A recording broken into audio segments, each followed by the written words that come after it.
එකම කඩු රකින්න විදියට තමයි නිරෝෂන් දික්කල්ල සංජේතයට කැඳවලා තිබෙන්නේ සෑහෙන කාලයකට පස්සේ. මොකද්ද කණ්ඩායම ඇතුළේ තිබුණ කතා බහ ඔහු නැවතත් සංජේතයට කැඳවන්න? ඔව් ඇත්තටම දික්කල්ලට ටෙස්ට් සංජිතෙන් එළියට යන්න උනේ කුසල් මෙන්ඩිස් නම්බර 7ට ආපු හින්දා. ඉතින් මම හිතනවා කුසල් මෙන්ඩිස් ඒ ස්ථානයේ ගොඩක් හොඳට සෙල්ලම් කරා අන්තිම අවුරුදු කිහිපයේ. ඉතින් මම හිතනවා යාට එතනින් අවස්ථාවක් හම්බුනේ නැහැ කියලා අතුලට එන්නේ. ගාල්ලේ සෙල්ලම් කරද්දී අවශ්‍යම දේ තමයි හොඳම ග්ලව් වර්ක් එක තියෙන එක්කෙනා කීප් කරන එක. සිලෙක්ටර්ස්ලා එක්කයි කෝච් එක්කයි කතා කරලා ගත්ත ඩිසිෂන් එකක්. ඉතින් ඒගොල්ලොත් ඇග්‍රී වුණා. ඔව් අපිට අවස්ථාවක් දෙන්න තිබුණා තව කිහිප දෙනෙකුට. නමුත් හොඳම ග්ලව් වර්ක් එක තියෙන එක්කෙනා විදිහට දික්කල්ල සෑහෙන ඉදිරියට ආවා ඒ අවස්ථාවේ.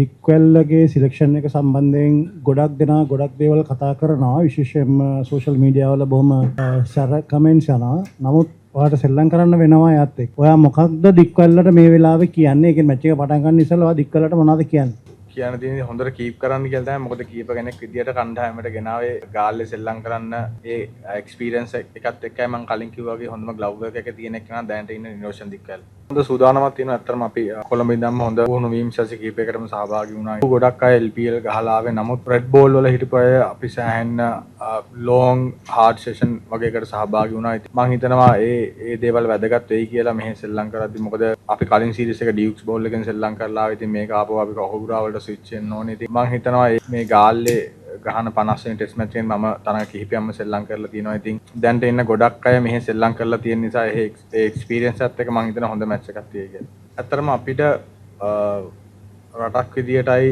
ටීම් එකක් විදියටයි ලොකු එක්ස්පෙරිමන්ට් කරන්න තරම් ප්ලේයර්ස්ලා ටිකක් නැහැ. මොකද ඇත්තටම ගත්තොත් අපි පිටිපස්සේ හැරලා බැලුවොත් ලහිරු කුමාරව රිප්ලේස් කරන්න පුළුවන් බෝලර් කෙනෙක් දැන්ට ලංකාවේ නැහැ. එයා තමයි අපිට දැන්ට ඉන්න වේගාත්මක පන්දු යවන්න රෙඩ් බෝල් එකේ. ඉතින් අපිට එයාව බැක් කරන්න වෙනවා. ඔව් අවාසනාවන්ත සිද්ධි කිහිපයක් වුණා. මම හිතනවා ඉදිරියට ඒ දේවල් නොවේ කියලා. මේ සීරීස් එකක් දිනන්න තිබ්බ සීරීස් එකක් අවාසනාවන්ත ඉන්සිඩන්ට්ස් එකක් හින්දා අපිට 1-0 එකක් විදියට ආපහු ලංකාවට එන්න වුණා. ඉතින් මම හිතනවා එයා ඒ දේ මොටිවේෂන් එකක් විදියට අරගෙන අපිට මේ සීරීස් එකේ ලොකු දෙයක් කරලා දෙයි කියලා. ටෙස්ට් ක්‍රිකට් කියලා ලංකාවේ කිව්වම ගොඩක් මං හිතන්නේ මුලින්ම ඔළුවට එන නම තමයි ගාල්ල ක්‍රීඩාංගණය. ඉතින් මගේ වාසනාවකට මම මෙහි ගොඩක් තරම් ක්‍රීඩා කරලා තියෙනවා. ඇත්තටම සතුටුයි 50 වෙනි තරඟෙත් කැප්ටන් කරන්න ලැබීම ගැන මේ ක්‍රීඩාංගණයේ. ඉතින් මම ස්කූල් ක්‍රිකටුත් සෑහෙන මේ සෙල්ලම් කරලා තියෙනවා. ඒ ටීම් ක්‍රිකටුත් සෑහෙන මේ සෙල්ලම් කරලා තියෙනවා. ඉතින් ඒ එක්ස්පීරියන්ස් එක මං හිතන්නේ වටිනවා මේ තරඟාවලියට කියලා. ඇත්තටම මුලින්ම අකිල ගැන කතා කරොත් අවුරුදු දෙකකට කලින් LNSL එකේ ප්‍රයෝත ටූර්නමන්ට් වුණා.